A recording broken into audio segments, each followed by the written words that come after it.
Dan uwa barka da ya kake aiki? Lafiya ƙalau wallahi goma noma. Yauwa to Allah ina so dan ma wani tambaya ne. Allah sana sani. Da fari dai suna na Abi Walid, kai ya sunanka? Abdulsalam Babai Abubakar. To mana da salan Allah ina so in tambaye ka ne menene sunan remote da Hausa? Remote dai abin da zaka danna ka kamo tasha ko kuma wani abu something like this. Okay. Iya shine kawai basa remote da Hausa. Shine remote? Wanda aka kamo tasha ko wani tasha iya tashoshin duniya aka kamo. Okay, ka tabbata? Na tabbata. To shikenan malamin nan muna godiya. Mun gode.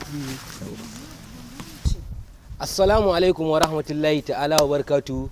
Sunana Umar Gombe wanda aka fi sani da dan Allaji. To muna gabatar muku da YouTube channel ɗinmu mai suna B Walid mai waka domin samun ƙayatattun shiri da zarar mun ɗauka kamar irin su comedy, irin su films da kuma sauransu da irin waka dai harkan dai nishaɗi dai gaba ɗaya. Muna godiya masoyanmu da ku muke alfahari, kullum ku ne kuke ɗaga mu.